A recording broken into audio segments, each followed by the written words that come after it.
आप सभी का आपके अपने YouTube channel news with express में स्वागत है। और आज के इस वीडियो में हम क्लास 8 हिंदी एग्जाम 2022 के टर्म 1 के लिए इम्पोर्टेंट ऑब्जेक्टिव क्वेश्चन को लेकर आया हूं। जैसा कि डियर स्टूडेंट जान रहे हैं कि क्लास 8 का एग्जाम मई में होने वाला है। मई के पहले वीक में आपकी परीक्षा ले ली जाएगी। तो उनके लिए जैक बोर्ड के स्टूडेंट्स के लिए हम लेकर आए हैं जैक बोर्ड के स्टूडेंट्स के लिए काफ़ी ज़्यादा इंपॉर्टेंट प्रश्न जो कि क्लास 8 के एग्जाम में पूछे जाएंगे। तो चलिए स्टार्ट करते हैं आज के इस वीडियो को। लेकिन उससे पहले मैं बता दूं कि आपके जो टर्म 1 का सिलेबस है, जहां से आपके ऑब्जेक्टिव प्रश्न पूछे जाने हैं, उसमें आपके हिंदी के चैप्टर 1 से लेकर 7 तक को रखा गया है। पुष्प की अभिलाषा से लेकर डायन एक प्रथा एक कथा जो कहानी दे रखी है, वहां तक के क्वेश्चन आपको कराए जाएंगे, जिसमें से आपको टोटल 65 प्रश्न कराए जाएंगे। और इस वीडियो के माध्यम से हम लोग 30 से 35 प्रश्नों को देखेंगे और नेक्स्ट वीडियो में हम इसके अगले प्रश्न को देखेंगे।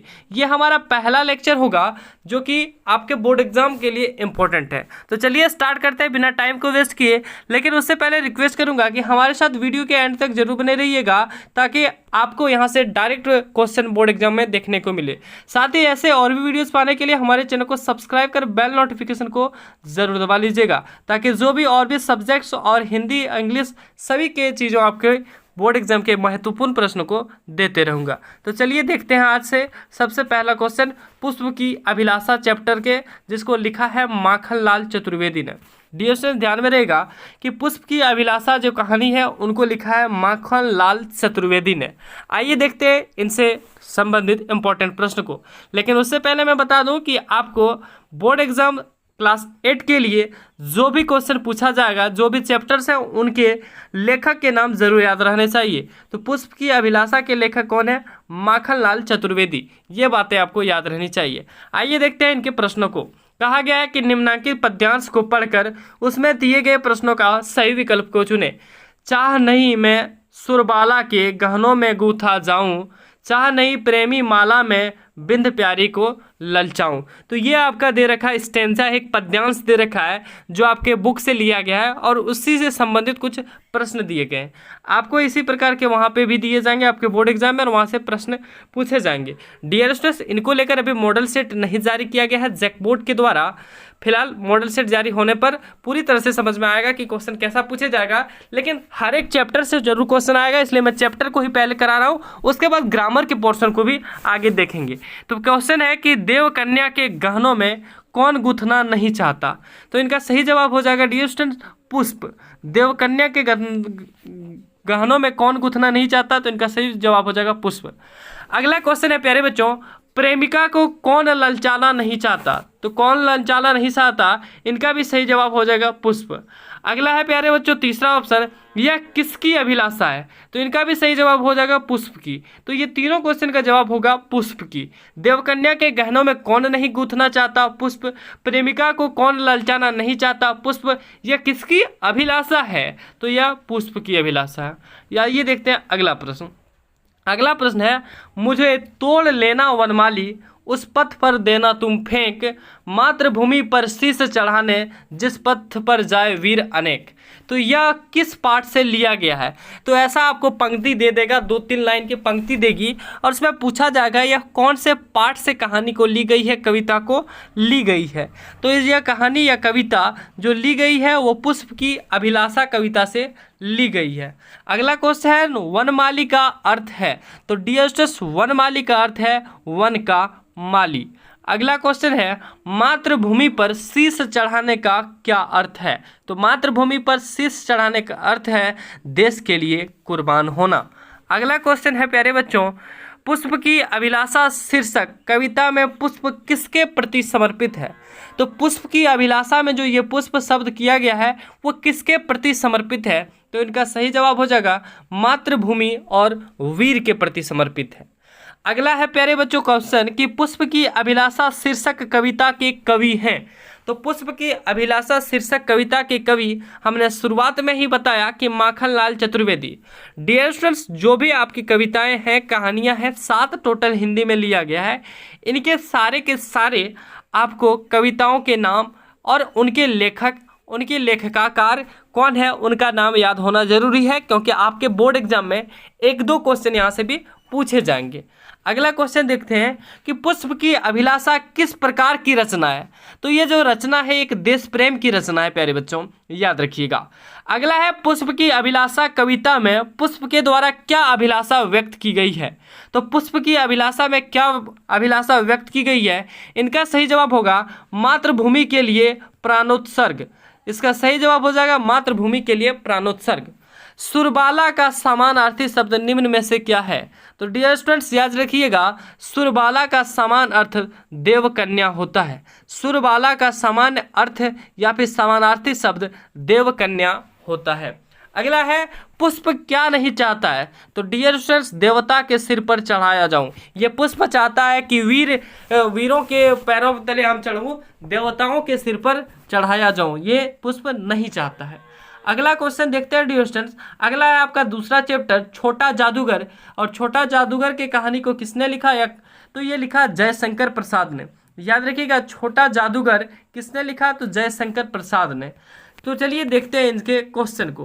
कहा गया है कि निम्नांकित गद्यांश को पढ़कर उससे दिए गए प्रश्नों के सही विकल्प को चुने। डियर स्टूडेंट्स आपकी जो बोर्ड एग्जाम होने हैं उनमें आपको इसी तरह से कोई भी किताब की जो आपके 7 चैप्टर है उसमें से कहानियां दी जाएगी। ये छोटा जादूगर का हो सकता है, पुष्प की अभिलाषा की हो सकती है, और अन्य भी जो आपके पाठ दिए गए उनका हो सकता है। तो हम जो करा रहे हैं आप उनको जरूर ध्यान में रखिएगा। कहा गया है देखिए यहाँ पे कि कार्निवाल के मैदान में बिजली जगमगा रही थी, हंसी और विनोद का कलनाद गूंज रहा था। मैं खड़ा था उस छोटे फुहारे के पास जहां एक लड़का चुपचाप शरबत पीने वालों को देख रहा था। उसके गले में फटे कुर्ते के ऊपर एक मोटी सी सूत की रस्सी पड़ी थी और जेब में कुछ ताश के पत्ते थे। उसके मुंह पर गंभीर विषाद के साथ धैर्य की रेखा थी। मैं उसकी ओर न जाने क्यों आकर्षित हुआ। तो ये चीज़ें यहाँ पे लिखी गई है। तो ये आपने पढ़ा तो आपके दिमाग में रहेगा कि एक बच्चा था यार, फुहारे के पास खड़ा था, कोई व्यक्ति शरबत पी रहा था, उन्हीं को देख रहा था, वहाँ रस्सी पड़ी थी। ये सब चीज़ें जब आपके दिमाग में आएगा तो आपको याद आना चाहिए कि हाँ ये छोटा जादूगर की कहानी का है जिसको लिखा है जयशंकर प्रसाद ने। तो देखते हैं इससे संबंधित प्रश्न। लिखा गया है लेखक किसकी ओर आकर्षित हुआ। तो अभी आपने देखा प्यारे बच्चों लेखक शरबत पीने वाले की ओर आकर्षित हुआ। अगला है कार्निवाल के मैदान का माहौल कैसा था। तो कार्निवाल के मैदान का माहौल कैसा था, विषाद नुमा। अगला क्वेश्चन है विषाद शब्द का क्या अर्थ है। तो विषाद शब्द जो है प्यारे बच्चों इनका सही अर्थ होता है दुख। चलिए अगला क्वेश्चन देखते हैं। अगला दे रखा है निम्नांकित प्रश्नों का सही विकल्प चुने। छोटा जादूगर पाठ के आधार पर किसके मुंह पर तिरस्कार की हंसी फूट पड़ी। तो इनका सही जवाब होगा छोटे जादूगर के मुंह पे। राइट आंसर बी नंबर हो जाएगा प्यारे बच्चों। अगला क्वेश्चन है छोटा जादूगर पाठ के आधार पर रंगमंच पर कौन सा खेल चल रहा था। तो रंगमंच पर कौन सा खेल चल रहा था, बिल्ली का रूठना, भालू का मनाना एवं उसकी ब्याह की तैयारी का। किसका खेल चल रहा था रंगमंच पे, बिल्ली का रूठना, भालू का मनाना और उनकी ब्याह की तैयारी का। अगला क्वेश्चन है छोटा जादूगर पाठ में लेखक उस 13-14 वर्ष के लड़के को आश्चर्य से क्यों देखने लगा। तो इनका सही जवाब होगा क्योंकि लड़के स्वावलंबन एवं मातृशक्ति की भावना थी। क्योंकि लड़के में स्वावलंबन एवं मातृशक्ति की भावना थी। आइए देखते हैं अगला चैप्टर जो कि है तीसरा और जिसका नाम है मित्रता, और इसे लिखा है आचार्य रामचंद्र शुक्ल ने। मित्रता को किसने लिखा है, आचार्य रामचंद्र शुक्ल ने। आइए देखते हैं इनके गद्यांश को और इनसे संबंधित प्रश्नों को। कहा गया है कि मित्र का कर्तव्य इस प्रकार बताया गया है, उच्च और महान कार्यों में इस प्रकार सहायता देना, मन बढ़ाना और साहस दिलाना कि तुम अपनी अपनी सामर्थ्य से बाहर काम कर जाओ। यह कर्तव्य उसी से पूरा होगा जो दृढ़चित्त और सत्य संकल्प का हो। इससे हमें ऐसे ही मित्रों की खोज में रहना जिनमें हमसे अधिक आत्मबल हो। हमें उनका पल्ला उसी तरह पकड़ना चाहिए जिस तरह सुग्रीव ने राम का पल्ला पकड़ा था।